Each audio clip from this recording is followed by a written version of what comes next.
Bonjour de Tokyo. Bonjour. J'ai une question pour toi cette semaine, Marie-Solange. Que faire quand un membre de ton équipe fond en larmes et que tu es le manager? Alors ça, c'est quelque chose qu'on n'a peut-être pas appris en formation. On vous a dit, ne vous mêlez pas de vie privée, ne posez pas de questions, surtout si vous êtes un homme et que vous avez des équipes féminines, etc. Aujourd'hui, tout ça n'est pas forcément vrai, puisque avec le stress, avec la pression du quotidien, il est tout à fait possible qu'un membre de votre équipe fonde en larmes au bureau.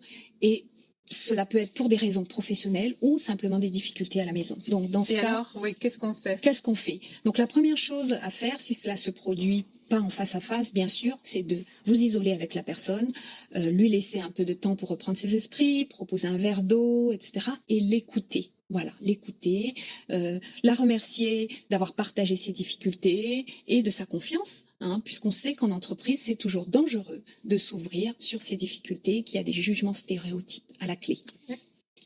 Mais alors, du coup, on a une écoute empathique. Et souvent, on pourrait confondre l'empathie de la sympathie. Est-ce que tu peux un peu développer? La sympathie, c'est souffrir avec. Donc, typiquement, le cas du manager maman que nous avons évoqué dans des précédentes vidéos, qui va souffrir avec. Mais là, ce n'est pas constructif et on quitte la posture du manager.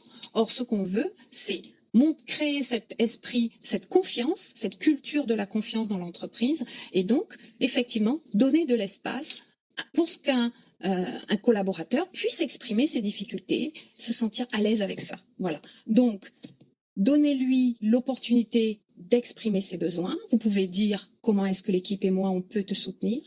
Voilà. De quoi tu aurais besoin dans cette phase pour toi. Est-ce que la personne est en état émotionnel? Parce que quelque part, tu l'aides à vider son sac, ça va lui faire du bien. Et est-ce qu'il ne vaut mieux pas attendre une deuxième discussion?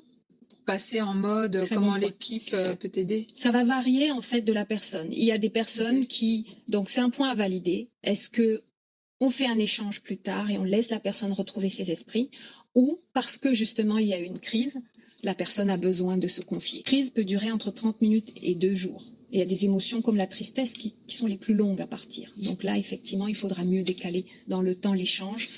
Oui, parce que la personne, quelque part, elle est en pleine douleur. Et donc, c'est difficile de faire la transition directe entre une douleur émotionnelle que tu peux avoir et un plan d'action pour sortir de là. Exactement. Donc là, c'est un temps pour entendre cette douleur. Hein. On n'est pas dans le plan d'action. Ça viendra plus tard. C'est que la personne puisse s'exprimer.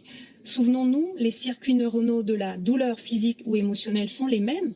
Donc la personne, c'est comme si elle était en train de saigner et donc elle est dans une détresse. Voilà. Donc votre posture va lui faire du bien, va lui permettre de se sentir soutenue, ce qui va contribuer à la remobiliser et à la remotiver par la suite. En ayant une posture empathique et non sympathique. Exactement. Et surtout en décalant dans le temps la recherche de solutions pour être vraiment présent à cette relation. Voilà. Parfait. Merci beaucoup. À vous. Merci. Au revoir. Au revoir.